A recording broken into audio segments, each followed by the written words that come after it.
इस वक्त सुबह के 5:10 हुए हैं और ये खूबसूरत नज़ारे जो है दो चंगा के हैं और हमारी अगली मंजिल वो आखिरी सिरा है जहाँ पर बर्फ़बारी है और दो दरिया एक साथ मिलते हैं। हम कोशिश करेंगे कि इस पैदल सफ़र के अंदर जो तकरीबन 4 घंटे का है आपको वो लम्हा ब लम्हा दिखाते रहें, आगाह करते रहें, ताकि जब भी आप सयाह तफरी के लिए आएँ इस मुकाम पर तो आपको ज़्यादा परेशानी ना हो।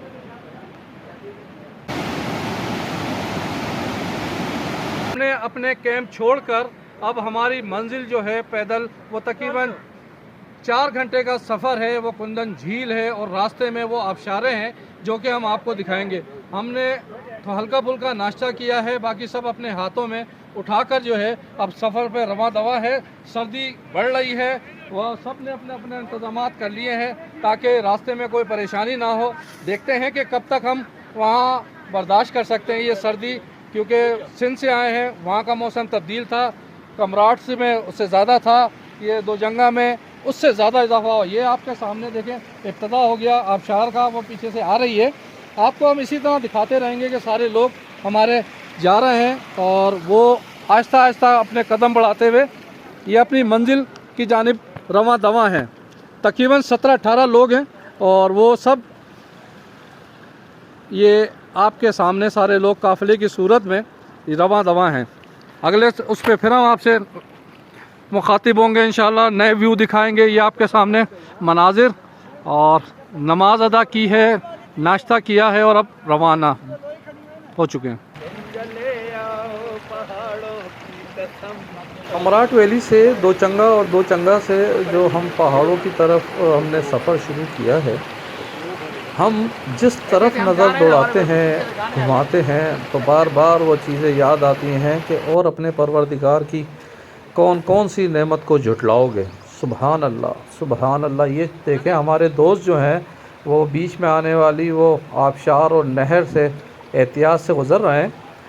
अगर हम कमराट वैली या दोचंगा की तरफ जाते हैं हाइकिंग के लिए तो वहाँ ये चीज़ें आम सी बात है, और बैरून शहर या मुल्क से आने वाले वो सयाह जो कि अपना तमाम इंतज़ाम करके आते हैं, हाइकिंग करते हैं और इन जंगलों के अंदर जो अपना कुछ वक्त गुजारते हैं वो उसके लिए पूरा इंतज़ाम करके आते हैं। ये घने जंगल जो है दिन के औकात में भी ऐसा लगता है जैसे शाम का मंज़र पेश कर रहा है। यह हमारे काफ़िले का एक हिस्सा जो है इस टाइम हमारे सामने से गुज़र रहा है और ये भी अभी इब्तदा है, और ऊंचे पहाड़ों पर चढ़कर ये अभी से थकन से दो चार नज़र आते हैं। अभी मंजिल बड़ी लंबी है और हम लोगों ने सफ़र भी करना है। अब देखते हैं कि आगे कितने सफ़र कर सकते हैं, उस मंजिल तक पहुंच सकते हैं जो कि हम टारगेट लेके चले थे। ये एक ख़तरनाक पुल आया है, नीचे ख़तरनाक ये दरिया बह रहा है। अगर इस दरिया में खुदा ना करे कोई गिरता है तो बड़े हादसे का शिकार हो सकता है।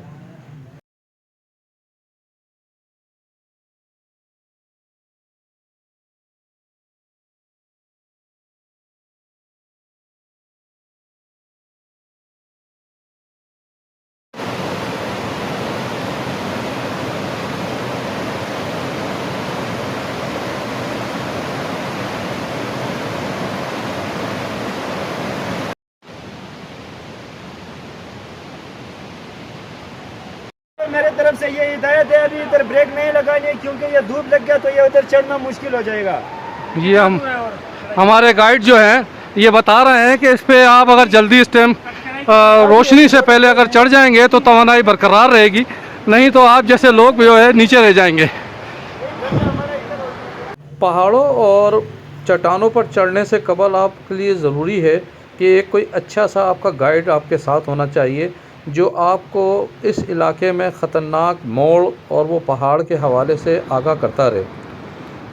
बज़ाहिर तो हमें ये खूबसूरती बड़ी अच्छी लगती है, मगर हम ज़रा सी बेहतियाती अगर हम करते हैं तो ये ख़तरनाक नहर और ये आबशारें जो नज़र आ रही हैं हम इसमें गिर सकते हैं। तो इसलिए ज़रूरी है कि जब भी आप होटल से निकलें कोशिश करें कि एक अच्छा सा गाइड या वो ड्राइवर जो आपके साथ है उसे अपने साथ लेके चलें ताकि रहनुमाई कर सके। और साथ जो है दोनों जो है इंतहाई परेशान हो गए और हमारी जहन में जब ये है कि इसको प्रोग्राम को आधे में ही छोड़ दिया जाए, मगर हमारे साथ जो बच्चे हैं और वो कहते हैं कि बज़िद हैं कि हमने जाना ज़रूर है। जबकि हमारे काफ़िले में मौजूद 22 अफराद में से 12 हमारे अभी पीछे हैं बिल्कुल टेल में, और हम जो है तकरीबन 20% अपना ये रास्ता मुकम्मल कर चुके हैं। ख़तरनाक रास्ते हैं और जॉगर हमारे स्लिप हो रहे हैं, और मुश्किल से 4 फुट का रास्ता है जिसकी वजह से स्लिप होकर खाई में जाने का ख़तरा है। आप जब भी साथ आएँ, इधर किसी गाइड के साथ आएँ और वो ऐसे जूते पहन के आएँ जो कि स्लिप ना हो, और एक स्टिक ज़रूर होना चाहिए ताकि वो कंट्रोल बरकरार रखने में आपकी मदद दे सके। ये वो इलाका है जहाँ पे बारिशों का और तूफ़ानी जो बारिश होती है उसके बाद जो पानी आता है, ये उसकी वो गुज़रगाह है, और ये सारी गुज़रगाह जो है बड़े पत्थर लेके आती है, और ये ला के ये लैंड स्लाइडिंग होते होते ये हाइकिंग ट्रैक जो है इसको मुतासिर कर दिया। अब हमारे दोस्त अभी पीछे रह गए और तकरीबन 1 से 1.5 किलोमीटर का फासला है, मगर है बहुत दुश्वार गुज़ार। अब उनका हम इंतज़ार कर रहे हैं, कुछ देर हम भी सांस लें ताकि फिर आगे बढ़ते हैं। उम्मीद है कि आपको ये चीज़ें अब तक की पसंद आई होगी। आगे बढ़ने से पहले हमारे फेसबुक पेज को लाइक और फॉलो ज़रूर करें, और चैनल है हमारा उसको सब्सक्राइब कीजिएगा। और मज़ीद आपको हम इलाके दिखाएंगे कि वो कौन कौन से हैं, वहाँ पे दरख्त कौन से हैं, कौन से फल हैं। ये हमसे आगे वाला जो काफ़िला था जिसकी क़यादत जो है शब्बीर मेमन कर रहे थे, और उनकी दूसरे जो नायब थे ये जाहिद चौहान थे, ये सब थक हार के बैठ चुके हैं।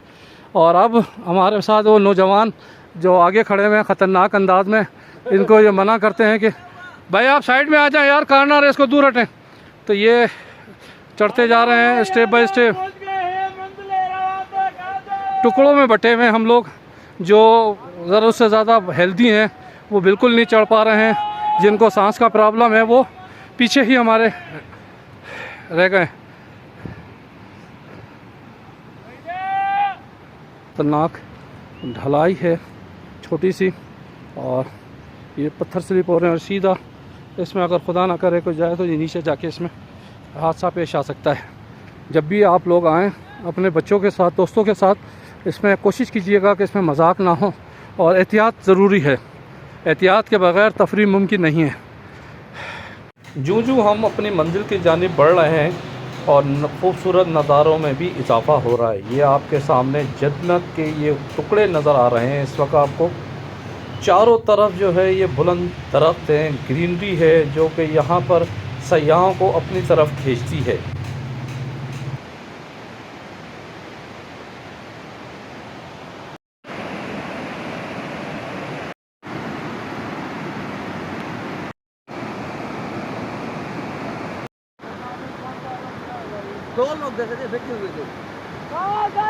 सुबहान अल्लाह।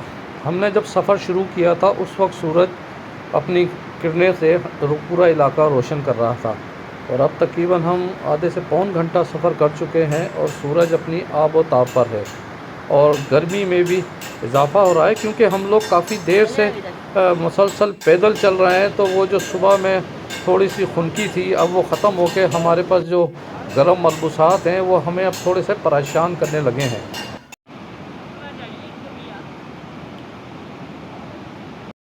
हमने सुबह 5:15 बजे जो पैदल सफ़र शुरू किया था वो तकरीबन हमने 35 से 40% इस टाइम मुकम्मल कर लिया है, और ऊंची पहाड़ियां हैं और इंतहाई दुश्वार गुजार रास्ते हैं।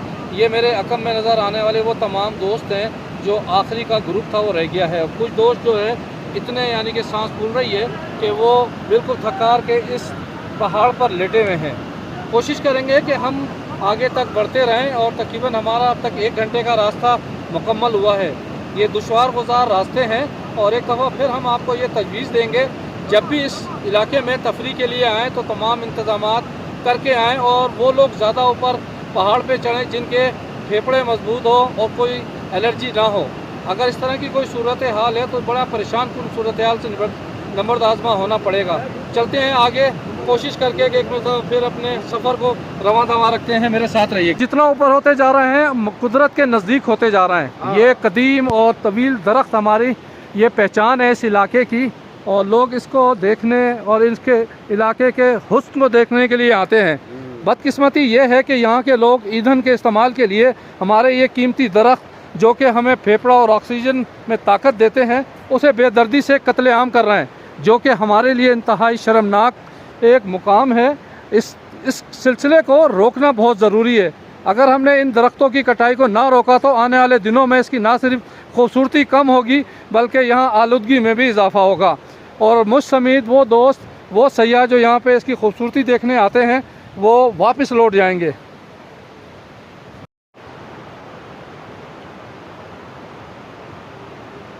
फजर की नमाज के बाद हमने जो सफ़र का सिलसिला शुरू किया था वो तकरीबन अब 2 घंटे गुजर चुके हैं, और इस पहले व्लॉग के पहले मरहले को हम यहाँ मुकम्मल करते हैं, और अब इंशाअल्लाह अगली उसमें जल्द आपके सामने दूसरा मरहला शुरू करेंगे जो कि अगली मंजिल तक हमारे साथ रहिएगा। उम्मीद है ये पसंद आया होगा। इसको फॉलो करना और शेयर करना ना भूलें। परवेज़ ख़ान, कमराट वैली।